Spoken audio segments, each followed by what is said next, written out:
Hello, everyone. Welcome to Renew's webinar number 4, Partnerships for Leading Practices. I would like to hand over introductions to Risa Domino.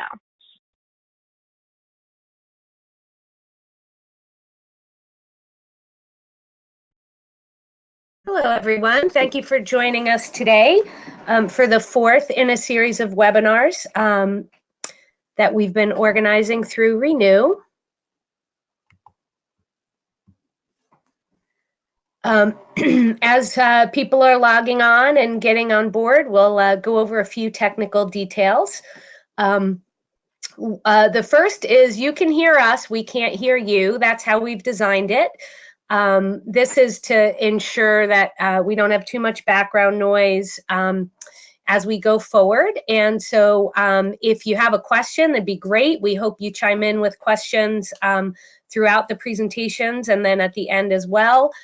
There's a Q&A feature that you can use in the chat box. And so we'll ask you to put your questions there. And Marissa, who is our trustee moderator, will read those off and make sure we address as many as we can during the discussion. Also, there will be a recording of this session posted after the webinar has ended. So a few words about Renew. Renew is a new initiative that we've created at RRS to bring together industry groups and municipalities to implement collaborative programs that advance recycling. So those of you out there in the municipal world know that you're hearing a lot of negative news on recycling these days. There's market challenges, there's rising costs, but you don't always hear the good news that there are industry-sponsored programs out there that are ready to help and help you solve problems and help you build resilient local recycling programs as we move forward. So today we're going to hear about a few programs out there that address different materials and different collection programs. This is the 4th and final in the series of webinars that we have sponsored through Renew. The first was around building and protecting access to recycling, and that focused on establishing recycling collection programs for things like cartons, food service packaging, and glass. In the second webinar, we talked about partnering with schools and businesses and institutions. So we focused on programs that recovered cartons in schools, that recovered rigid plastic packaging from grocery stores, and recovered glass bottles from bars and restaurants in the Carolinas. And in the third webinar, we featured innovative industry programs that solve particular problems. So there was a presentation on industrial waste exchange put together by the U.S. Sustainable Business Council.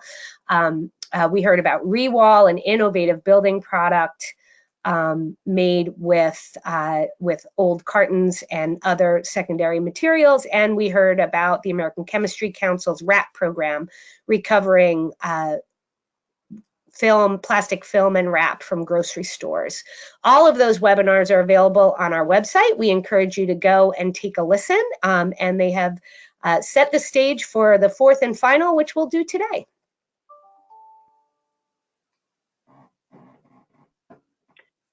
So today's webinar, thank you, Risa, for that introduction. Today's webinar, as Risa mentioned, is the 4th and final in our 4-series webinar series. And we have some great speakers lined up to talk to you about what they see as best partnerships for leading practices, talk about the work that they do. And many of you listening may be from communities running your community recycling programs and be wondering, what tools are available to me that can complement the things I'm already doing to increase recycling and recycling rates and recycling participation in my communities? And the lineup of speakers we have today are going to be talking about some really great activities and tools in their repertoires that might be able to help.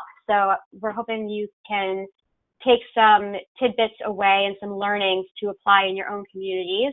And if you're not someone who's running a community program, but are interested in learning what some of these best practices and leading practices are, we're hoping that our speakers today will be able to shed some light on that for you.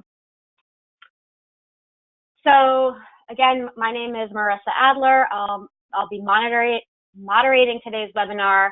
Then we have Jason Hale from the Recycling Partnership, who's going to be talking about some of the work that the Recycling Partnership does and some of the resources they have that is available to you. Then we have Julia Mano from Keep America Beautiful, who's going to be talking about some of the work that Keep America Beautiful does around recycling.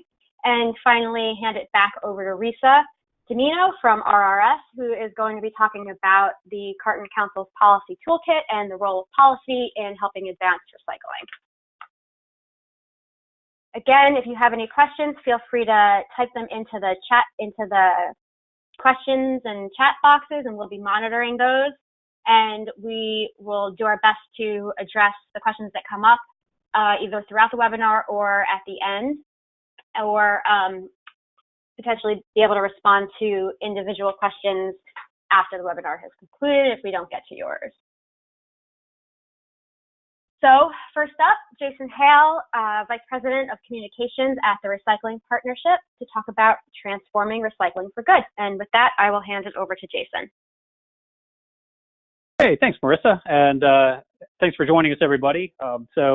I think we got a pretty good lineup of speakers today to talk about some of the national resources out there that you might be able to tap into as you move your programs forward. And we all, we all have the pleasure of working with programs around the country to, to basically to partner with people like you to make recycling across the country as good as it possibly can be. And you guys are really doing a lot of the heavy lifting, and we're there to help. So I can't seem to move my slides just yet, but that's all right. I'm Jason. I'm with the Recycling Partnership, and basically we're a national group that receives private corporate funding to make recycling better around the country. So we work every day hand in hand with communities, cities, states to give them the resources and tools that they need to make necessary improvements to their program, transforming recycling for the good of us all. And can't quite seem to get to my slide advancing just yet. So whoever's in charge of that, could you move to the next one? And while we're going there, in a second, you'll see kind of a list of our funders. We've got about 35 and growing funders that are from across the supply chain. So there are, you'll see people like Coke and Pepsi and Target and Anheuser-Busch and Procter & Gamble and Keurig and 30 others. And basically these, without these supporters, we couldn't do the work that we do. And they all have a vested interest in seeing U.S. recycling be as impactful as it possibly can be and make it as easy as possible for our residents around the country to recycle as much as they can. And so that's why they support our work, and that's what allows us to do the work that we do. Just checking in, Marissa, how are we coming along on slide advancement? Give it a second. Are you able to, is it working now? I apologize, everyone, for the technical difficulties. I don't yet. I haven't been given the option to forward the slides myself. Okay, let me take one more look at this. That's all right. While you're doing that, I'm just going to keep on cruising through. We got the pretty picture of the girl pushing the cart, and that's a nice piece. So what we're going to talk about today, what I'm going to talk about today are basically three sets of resources that you might be interested in. The first one is moving to cart-based residential collection. The Recycling Partnership, we focus on cart-based recycling or on residential recycling of traditional recyclables. And the gold standard of service is universal carts, as in every residential household, single-family household in your community having a cart in front of their house to recycle, ideally a 64 or 96 or above size cart. And the reason being, there's about 850 pounds per household that's available for recovery each year in the average community. And a reasonably well-run cart program will capture about 450 of those pounds, so more than half of those pounds right off the bat. So it's going to be more effective than bins. It's going to be more effective than drop-off. It's going to be more effective than a service you have to request. It's just the best practices of the day. So we help communities get there. If you're advancing the slides for me, could you go 2 more, please? So that's the first piece we're going to talk about. If you're thinking, hey, I've already got carts, I don't need that, then maybe just listen to kind of the things I'm describing. And if you have other pieces to share that I've missed, please chime in. But next we'll go to contamination. And so if we're thinking about contamination, a lot of cart-based programs out there do see contamination rise, and it's completely solvable. And if you've paid attention to recycling news, which I'm betting you have, you've seen things like National Sword that create problems around contamination. And so I'm going to be talking about some of our tools and resources to basically crack down on that and get it under control. And then lastly, resident engagement is always really important. You always have to have your residents engaged in your programs. And one way that a lot of communities choose to do that is through social media. So I'm just going to hit on some resources around social media briefly toward the end of this. So you can kind of see some of the suite of tools that are out there that we're offering right now. And diving on into the first piece, which is carts. Why do we talk about carts? And last year we did something called the State of Curbside Report, where we looked at about 450 communities around the country to look at what they were doing and what their best practices were and how their programs were performing, to sort of basically take the pulse of the nation in terms of their residential recycling programs. And what we found was the highest performing programs, those that are collecting at least 400 pounds per household per year, 83% of them were using carts. 93% of them provided those carts to everybody in the community automatically. People didn't have to opt in. They just automatically got a cart. 96% are single stream, and 100%, every single one of them, had a really engaged staff. So if you're dialing into this webinar, you're probably an engaged staffer. So it could mean a lot of different things, but basically hands-on management of your program is critical. And places that didn't have that did not have high-performing programs. Places that did were much more apt to have them. If we can pop to the next slide, that would be delightful. And what you're going to see is kind of a recap. Again, you can get about 450 pounds per household per year out of a halfway well-run cart program. If you go gold standard like a Denver, Colorado, you can get more like 600 or 700 pounds per household per year. But just launching carts and doing a fair job of it will get you up to that 450 pounds per household per year. And again, there's about 850 pounds available per household per year of traditional recyclables. So it gets you a long way there. Why does it work? I think we can all intune that, but it's convenient for residents. It fits a lot more. It's easy to roll out. It's also good for you because it's better for worker safety out in collection. It's also better for cost in terms of efficiency of collection. And so there's just a litany of reasons why it makes more sense to go to carts. So if we can pop to the next slide, that would be, again, delightful. And the short of it is this. If you picture it from your resident's point of view, if they have a trash cart in front of their home, which most do in the country, click again, please, then really they should have this. They should have a recycling cart right beside it, same size or larger, because if we're not making recycling at least as easy and convenient as we're making throwing something away, how are we really advancing our recycling program? What kind of message are we actually sending? And so that's what makes sense. So what do we provide for you? If we go to the next slide. First off, how do you do it? I don't know about you, but I've launched quite a few programs locally and programs that I've run for local governments. And after the fact, I've looked back and said, boy, I wish I'd known X or Y or Z. And basically, we wrote a guide. It's a pretty extensive guide on here's everything you need to know about how to launch a CART program successfully in your community. And just soup to nuts, from education to budgeting to rollout to maintenance to tracking, processing, contracting, anything you'd need to know around all of that, including lots of case examples and folks you can call for sort of more insights. It's all right there. There's no reason to guess at this anymore. It's pretty much in the bag.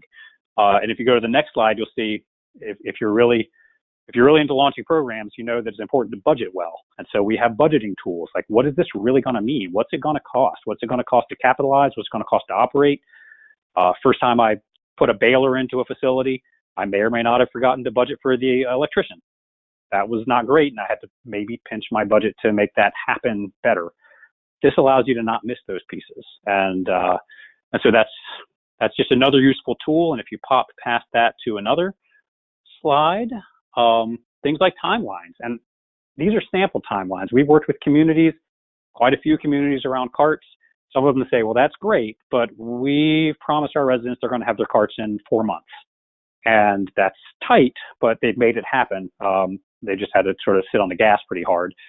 So this is kind of if you want to sort of take it and have a little bit of buffer time and you're just an average sized community, but we have sample timelines for a lot of different kinds of communities, including phased rollouts and that sort of thing. But just tools that you might need to help you do this so you don't have to think through every little piece. And then next slide, maybe most importantly in a lot of ways, is we have money and resources available to help you do all of this. So we have a rolling grant round. We're about to announce our 2018 shift in our rolling grant round in the next few days. And basically what it comes out to is we offer $7 toward every cart with a cap at 500,000 plus a kicker for education.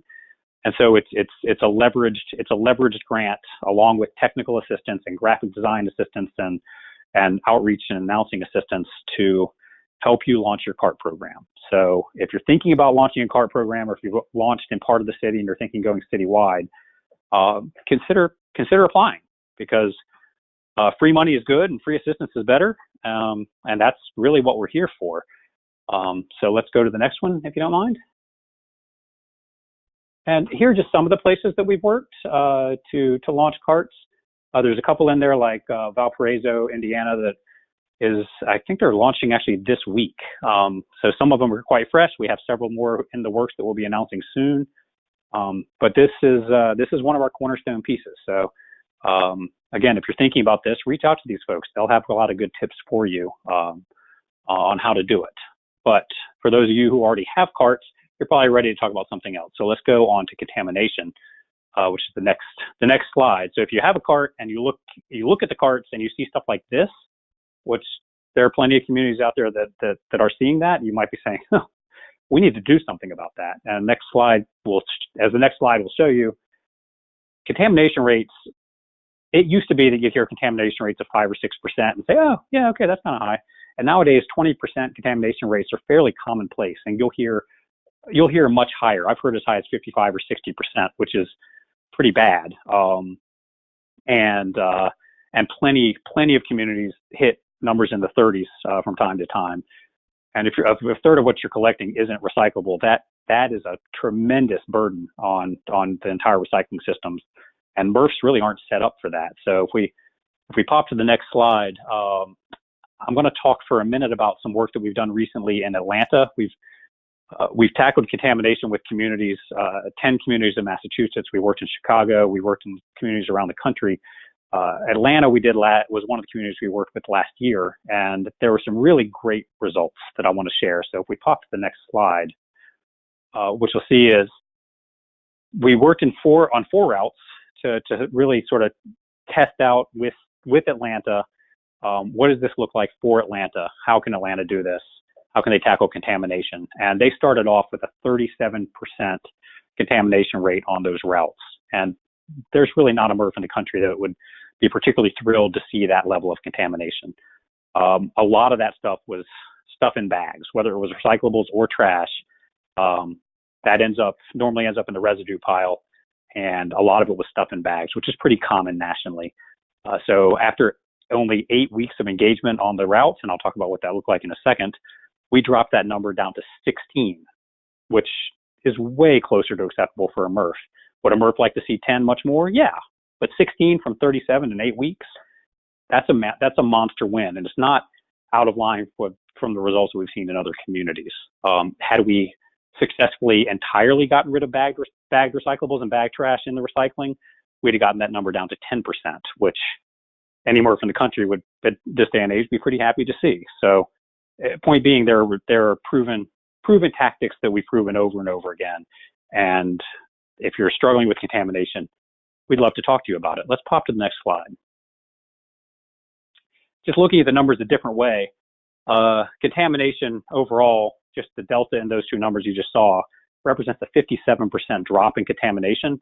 I didn't go granular on this data today, but overall, the bagged recyclables or bagged materials dropped by more than 62% in those 8 weeks. And I think something that's really interesting is we were targeting contamination in Atlanta, but at the same time, by engaging residents around recycling, the capture rate of desirable recyclables popped up by 27%. So not only did they see a dramatic decrease in contamination, but they also saw a really nice boost in the amount of good materials that they were recovering, and good saleable materials. So the MRF, that made the MRF double happy, made the system double happy. So what did all that look like? Let's go to the next slide. So here's kind of the way we approached it. So we always start off by level setting in the community. You can't just tell people, no, we don't want this. You kind of have to make sure they understand the basics of your program. So we started off with a mailer. Every household involved got a mailer, this one. Here's what we want. Here are the few things we don't. They got that the very first week of the program. If you click to the next piece, the workhorse of the program, which is the OOPS tag. So temps went out on every route before the collection vehicles, looked in every single cart. They looked for the top offending materials according to the MRF, the top 5 or 6. If they saw them, they left an OOPS tag. The cart was not collected. That is absolutely the workhorse of the program. Community-based social marketing will tell you that this direct resident engagement piece is the trick to really changing behavior quickly. And then if you do a couple more clicks, the last piece is a supporting campaign. And the supporting campaign for us looks like another mailer about a third of the way through the program, hitting on the absolute top contaminant. So the biggest thing you want to focus on, you want to tell people about that. And that's supported by a campaign, social media, signage, billboards, truck signs, that sort of a thing. And so this is a pretty standard play. A quick side note, mailers, they feel a little bit old school, but we've done lots of surveys in places like Denver and Chicago. Mailers are what people remember. It's a guarantee. It gets in their hands and they remember it. So just because it's old school doesn't mean it's not effective. We see it being a lot more effective than just about anything else other than the tagging. So that's why we lean pretty heavily on it. In most communities, it works. Does it work in your community? You might know your community better and say, boy, that doesn't. There's this other thing that does. But in most communities, the mailer is gold. Let's pop to the next slide.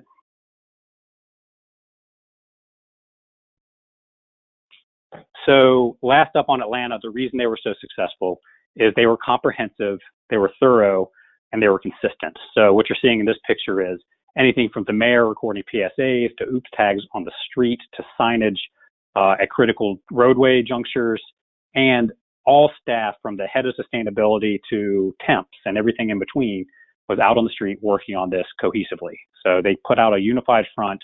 The residents got the message. Let's pop on to the next one. So I think, next up and last up, this is my last piece, is just a note on social media. So one way to really engage your residents in the modern age, especially, is through social media. A lot of communities don't have the luxury of having a social media person on staff that they can tap into. So this is a kit that we actually developed in concert with KAB, and I'm sorry, KAB, that I didn't have your current logo on this one since you just changed it, but we developed this. It's got basically 64 pre-cooked posts that you can just grab and go with. You just go to the link that you see on the screen, recyclingpartnership.org/social with KAB, or if you're a KAB affiliate, you can go to your dashboard on their website and just grab it. Not only does it have a lot of pre-cooked content that you can just use or modify or what have you, it also has a lot of tips for different social media platforms, particularly Facebook and Twitter, a little bit of Instagram, but gives you ideas like, did you know that in Facebook, your followers only see about 2 to 10% of what you post? That's because the algorithms on Facebook, they figure that government posts are boring and that people aren't going to be as interested in that as stuff that their family posts. So they limit that content. So boosting is really important if you have a critical message to get out there. And building engagement with your people by having a conversation and not just speaking at them is important. So a lot of kind of simple, tangible tips like that are included in the kit, and it was a real pleasure to partner with our friends over at KAB on this one and look for more stuff like this in the future. But something to use. Let's shoot through the next ones because I'm about out of time. So basically, go to our website. I know a lot of people say that. I'm going to say it today too. That's your first stop for all of this stuff. And if you just go to, it says recyclingpartnership.org, that's great. Click on the tools button or go to tools/recyclingpartnership.org either way. And you'll see this. You'll see fight contamination, recycle with carts, or boost participation, whichever one you're most interested in. Click on that. You'll find resources. You'll find downloadable artwork. You'll find icons. You'll find guidance documents. You'll find grants. And you'll also see an opportunity to sign up for our newsletter. Please do all of that. Let's shoot through the next few slides, just in interest of time. Please, Marissa. Yeah, this just keep on cruising. Yep, this just walks you through everything I just described. Let's keep going. Doing great. And stop right here for just 1 second, one back. I always like a preview. And so we're working on revamping our website right now. It'll be out by springtime, and it'll be much more efficient. We'll have a campaign builder on the site. So if you go in and fill out a very simple survey, it'll spit out a whole campaign for you, lots of pieces, not just one piece at a time that you have to manipulate, but anything from mailers to oops cards to signage to cart labels, lots of different pieces that you might want to tap into, and it'll be easier than ever. We always have design files and graphics for you to use, but we're trying to make it as simple as possible for you to sort of get in, grab it, go, get out, and launch. So just be aware that that's on the way, along with a lot of other cool bells and whistles for you. And then the last slide from me is just action steps that I'm asking you to do. First off, go to our website and download this stuff. We prove it all over the country, and we'd love you to use it. Second, sign up for our newsletter. When you're there, you'll be prompted to. It comes out about every 3 or 4 weeks, and there's hopefully lots of helpful tips, tools, and news and funding options that you might find useful. And third, like everyone else, please follow us on social so that we can keep up with you and you can keep up with us. And that's what I've got. Thanks for letting me chat with you. Happy to take questions now or later. And thanks for what you're doing. Thank you, Jason. That's a great repertoire of information there, I think, for everyone around the carts and around what people can do at looking at contamination and especially boosting those participation rates. If anyone viewing has questions, please feel free to type them into the questions box, and we will get to those after the presentations. Next up, I would like to introduce Julia Mano. She is a recycling programs coordinator with Keep America Beautiful. And with that, I will hand it over to Julia. Thank you, Marissa. Hi, everyone. Thank you for joining us today. As Marissa mentioned, my name is Julia Mano. I'm the coordinator of recycling programs for Keep America Beautiful. And today I'm just going to be talking about the opportunities and resources that KAB has available to improve recycling in your community. And I'm going to be having a specific focus on public spaces. So a little bit about who we are. Keep America Beautiful believes that everyone has the right to live in a clean, green, and beautiful community, and also that everyone shares the responsibility to contribute to that vision. We have 3 main pillars to end littering, improve recycling, and beautify communities. And obviously our focus today is on improving recycling. You can go ahead to the next slide. So a little bit about our reach. Keep America Beautiful operates through our national affiliate network. So we have about 600 affiliates throughout the country that serve tens of thousands of communities. We have partnerships with national, state, and regional recycling organizations and millions of volunteers and that participate in our programs every year, which results in over $200 million a year in economic benefits. Go to the next slide. So we aim to educate, motivate, and activate individuals to recycle. And we have different programs that address this for different audiences. So for individuals and consumers, we have America Recycles Day, which is a national day for celebrating recycling, where thousands of events are held throughout the country. We have our I Want to Be Recycled public service announcement and our Recycling on the Go programs. For the workplace, we have our Recycling at Work program. And for colleges and K through 12 schools, we have our recycling competitions, Recyclemania and Recycle Bowl.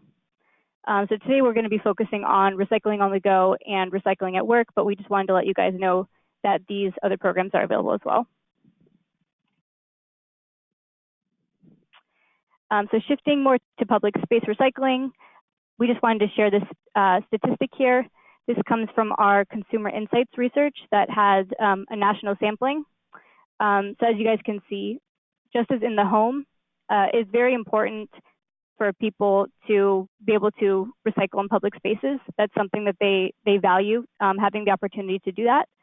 But also, as you can see from the far right, people find it more difficult to recycle in public spaces than at home.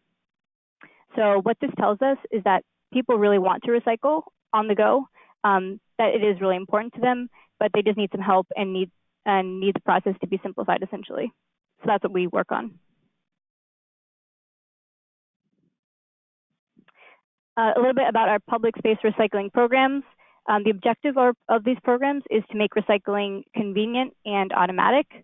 So since 2007, our recycling bin grant programs have placed about 50,000 recycling bins nationwide.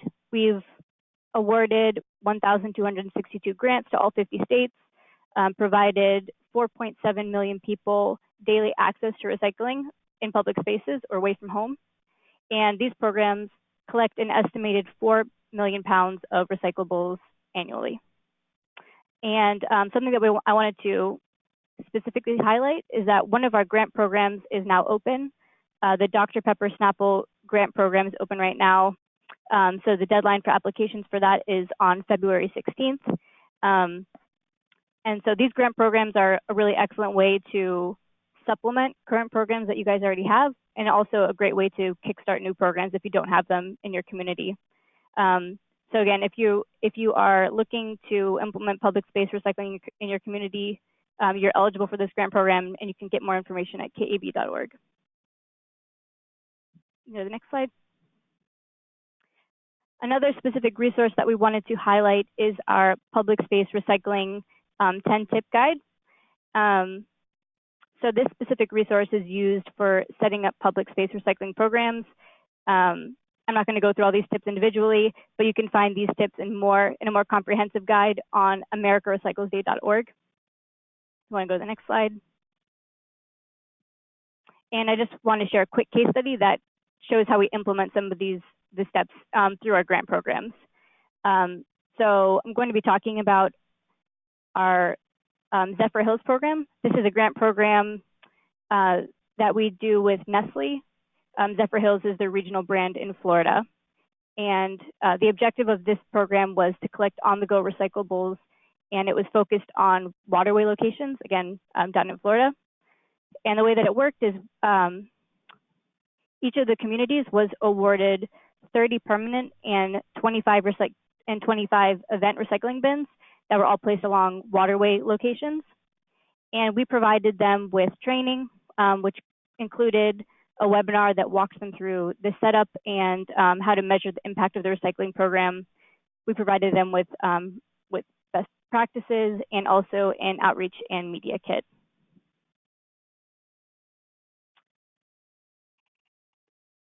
So some of the results of this program, after 6 months, 320,000 bottles and cans were recycled in the permanent recycling bins.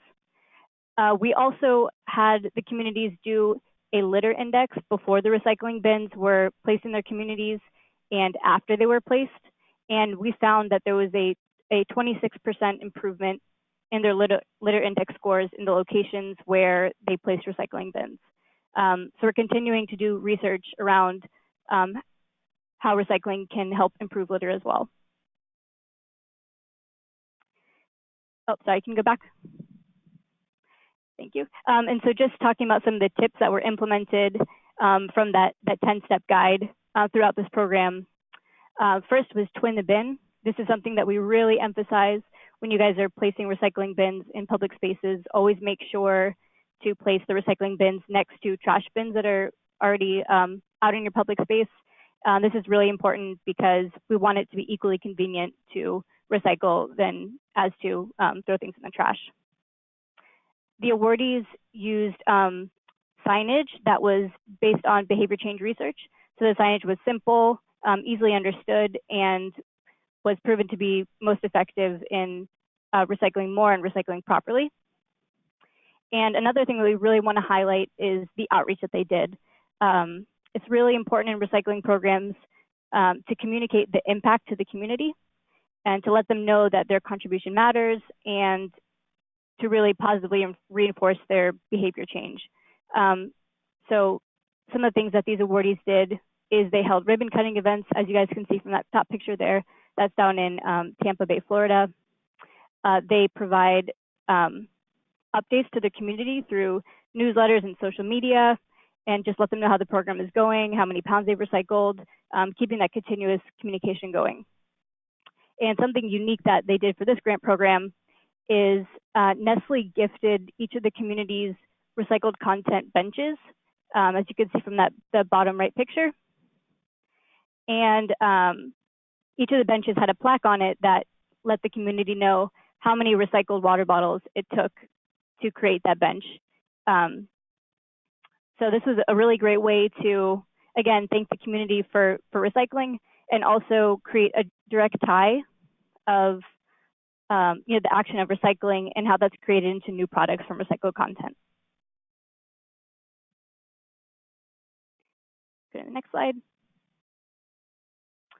So that was an example of one of our public space recycling programs. And the next thing that I want to talk about really quickly is our Recycling at Work program. This also falls in the sphere of recycling away from home. So the Recycling at Work program is a national program that is aimed at increasing and improving recycling in the workplace. Some of the things that are included in this program are organizations can take a pledge to recycle more at work. We currently have about 3,365 organizations who have taken the pledge to improve recycling in their workplace. We have an action plan. It's also a 10-step action plan that helps everything from setting up your program to implementing it to evaluating it. We provide tools that include instructions on waste audits. We have employment engagement activities and also some templates for media promotion to, again, communicate to employees the progress that they've been making with their programs. We also have research and best practices. And one of the best pieces that has come out of our research so far is actually that recycling bin to the right, that photo. We did research on a lot of different kinds of recycling bin configurations, trying to figure out which was most effective in the workplace. And we actually found that that exact configuration where you have the recycling bin with the side saddle for trash leads to a 20% decrease in contamination. And that leads me to our last point here. The program also offers pledge partner benefits. So once you take the pledge, you're eligible for pledge partner benefits, which includes access to all the resources I previously talked about, but it also includes an opportunity to purchase discounted recycling bins. So for example, you'd be able to purchase that bin configuration at a 15% discount. So that's a quick overview of our Recycling at Work program, and please head to our website at recyclingatwork.org if you want more information on that. So those are the programs that I wanted to share today. Please feel free to check out kab.org for more information, or also feel free to reach out to me directly if you guys have any questions. And thank you guys for your work in improving recycling in your communities. And with that, I'm going to hand things back over to Marissa. Great, thank you, Julia. It's really great to see the resources that Keep America Beautiful offers and some of those wonderful corporate and brand partnerships that help advance recycling in our communities. I see a lot of great questions streaming in here, so keep sending those our way. And in the meantime, I would like to introduce Risa Zamino, a senior consultant at Resource Recycling Systems, and she's going to be talking to you today about leading practices and the Carleton Council's policy toolkit. Thank you, Marissa. And thanks to all of you for coming out to hear us talk about recycling today. I think that policy is a topic that's really critical to our progress, yet something folks are sometimes hesitant to jump into. So I'm hoping we can walk you through some tools and resources here that'll make that leap to policy a little easier to make.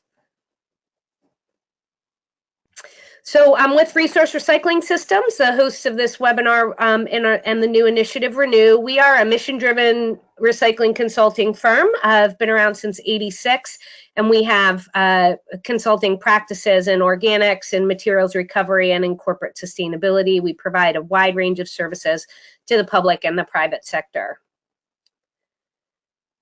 So we've heard a lot today about terrific programs in collection, in education and engagement, and those are really important parts of the puzzle. But today, if you could advance, Marissa, we're going to really be focusing, I'm going to focus on supportive public policies. I think that it's important to understand that there are terrific programs out there. There are lots of great programs that function without policy. But if you do some analysis of the greatest performing programs out there, there is usually a policy structure supporting them. It's helpful. It can backstop what you're trying to do on the voluntary basis and through your programs and activities. And it can really help build strong programs. So that's what we'll be focusing on today. So I want to focus specifically on the Carleton Council Policy Toolkit. This is a terrific resource. You can see the link down at the bottom there at their carletonopportunities.org website address. The toolkit has a lot of really helpful information. It's written with municipal decision makers in mind as the audience, so the language is great and it's really helpful and accessible. It gives you an overview of 3 of the key local policy options that have really been proven to support strong recycling programs. I'll go through each of those in a little bit more detail. It provides some information on best practices. It provides a lot of data and information on the benefits of recycling, economic and environmental. It provides case studies, sample ordinances, and good examples out there. And then it gives you a little checklist on how to implement local ordinances. So I'll give you a little bit of a walkthrough of each of these pieces, keeping in mind we want to leave some time for questions. So I'm going to skirt over this stuff fairly quickly, but hopefully give you a flavor. So as I mentioned, policy is really important. And it can drive all of the different programs that you want to do. It can help support education and outreach and engagement of the public and good diversion and good programs. And so that's why it's such a key part of the toolkit that you at the local level should really be thinking about. The first policy option that I want to mention is hauler permitting and licensing. For those of you out there who don't have municipal collection, you might have 1 or more waste haulers working within your community. Go ahead and advance, Marissa. And what you can do through licensing and permitting programs is you can create some requirements that say that if you're providing waste collection services, you have to provide recycling services as well. Again, this gets back to Jason's point that don't we want in front of every house a recycling bin right alongside of the trash bin. So this is a policy tool that can help you get there. It can also get you good information in that you can require that haulers report to the municipality on what they collect and so you can get some good data on what's happening in your community as well. There's a lot of benefits to this approach. Really, it gives you a good handle on what's happening locally. It helps increase participation. The first step to participation is getting a bin in front of people's homes. And it really, it can get you some economies of scale and things of that nature. Great tool for those of you who have privately operated haulers, collection, recycling and waste collection in your communities. So the next one is pay as you throw. This is a very well proven policy tool in many communities. Implementing a pay as you throw program properly structured can reduce waste by up to 50%. The idea with pay as you throw is that the resident or the subscriber pays for garbage collection, but recycling is provided for free. And in doing that, it encourages participation in recycling and increases the amount of material recycled, but interestingly also reduces waste overall. So what we see in pay-as-you-throw programs is that people tend to just throw away less. They wind up donating more, maybe they start backyard composting and doing things like that. So it increases recycling and also reduces waste overall. It can be structured in a number of different ways. You can have a system where you're required to purchase a particular type of bag to put your waste in. You can have a system where folks can subscribe for a certain size cart. The smaller the cart, the cheaper. Or you can have a tag or sticker system. That's what I have in my community, small rural community, where it's pretty simple. Go to your local store, buy a sticker, and they'll take your waste in that way. But again, really important results in terms of both source reduction and recycling increases. Universal recycling. This again, I think, gets to the point that the other speakers have made. A few of those points that having access to recycling is critical to participation. There are a lot of places in this country where we don't have access to recycling away from home, as the KAB programs just highlighted. There's a lot of multifamily buildings around the country that don't have recycling, a lot of non-residential or office buildings. And so requiring universal recycling is a tool to get recycling collection in place in all of these different venues. And access is the first part of really getting good recycling programs. If you don't have collection, you obviously can't build your recycling program. Universal recycling has been implemented in Delaware and Connecticut and Vermont, very successful in all these locations. So there is good experience out there, as well as a lot of local entities as well.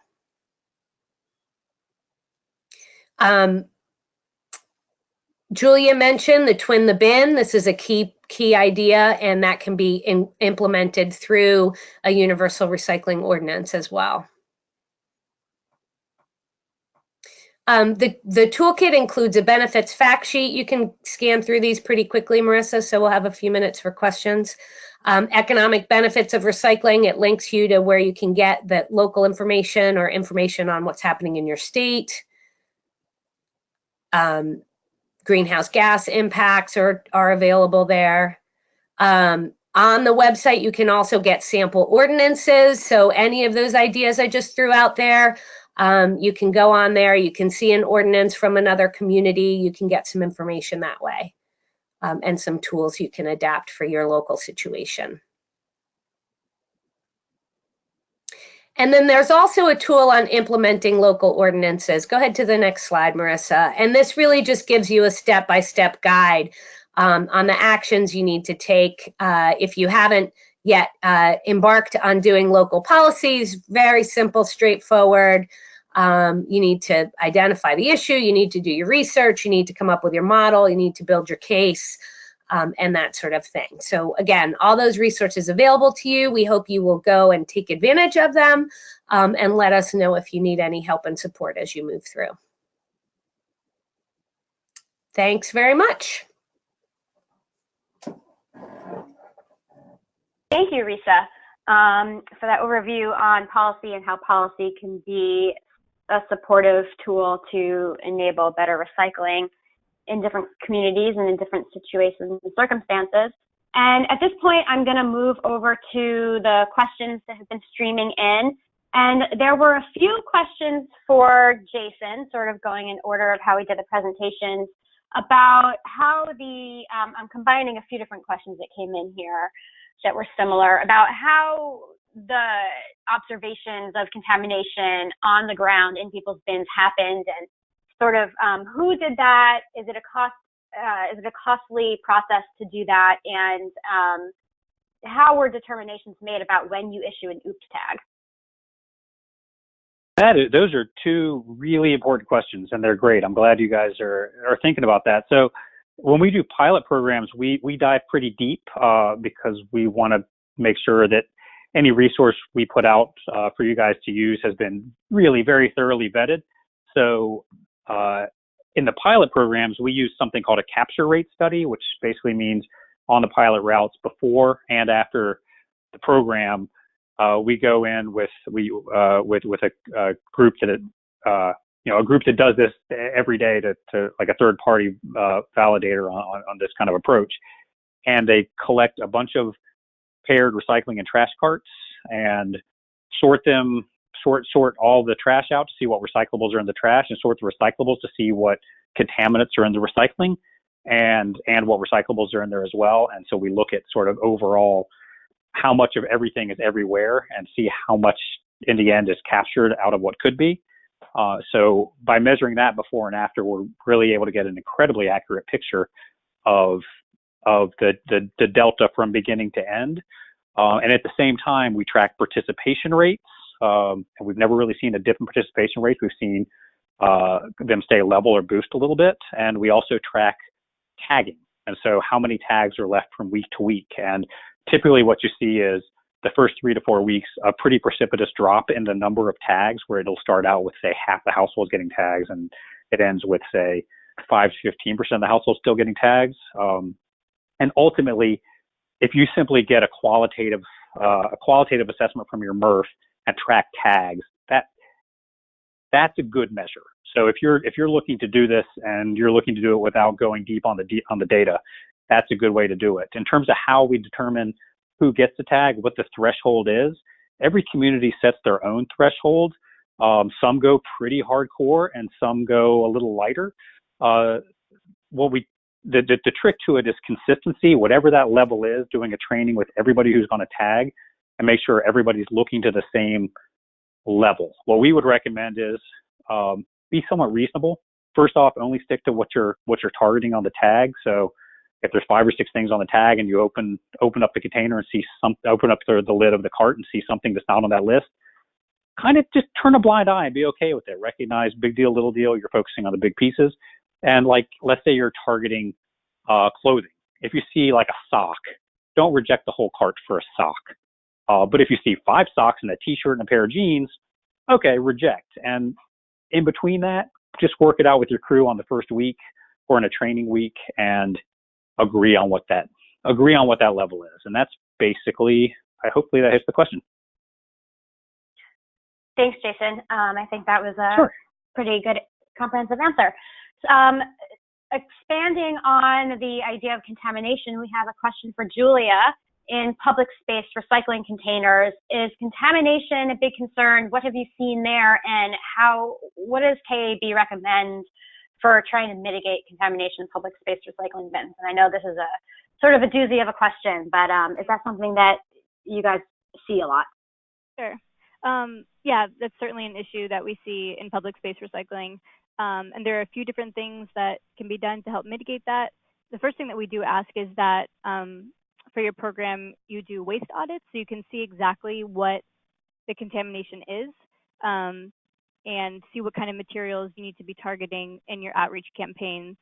So once you do your waste audit, you determine what items should not be in there. You can adjust your signage if necessary.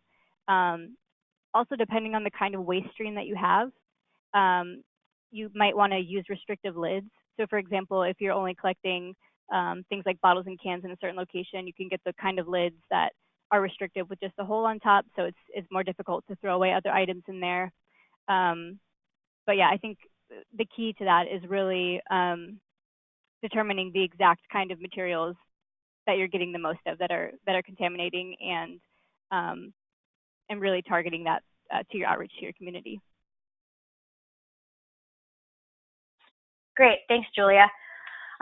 We also have a couple questions in here, several of them all around asking about, funding resources and what opportunities are available, not only for maybe communities that are just getting up and going with their recycling, but maybe also communities that have had recycling for a while, but are struggling with participation rates or contamination rates.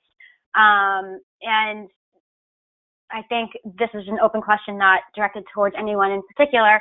I think Jason and Julia have both mentioned different funding opportunities, but what would your guidance for the three of you, I guess, be on a community looking to see what funding opportunities are available to them?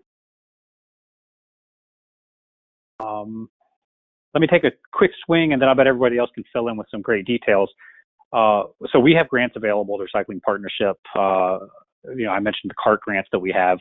We've given grants in the past for things like contamination, and we're looking and for increasing capture, places like Denver last year. And we're looking at how to formalize those pieces in the weeks to come. So just look for more on that from us. Best way to do it is sign up for our newsletter or contact me. And outside of that, a lot of times when we go and work with communities, we will do our best to partner with folks like the state and possibly sort of local industry to see what kind of matching arrangements might be possible. And so I think never forget to look at those kind of sources as well. And we in several communities have also partnered with the Closed Loop Partners on some things. And so you might check out their website to see if there's any overlap with what you're interested in doing and what their current priorities are. But they are more zero or low interest loans, though they do have some grants available as well. So that's just another national resource to consider tapping into. So check them all out. And again, I'm going to continue to plug. Sign up for our newsletter because we put that kind of stuff out.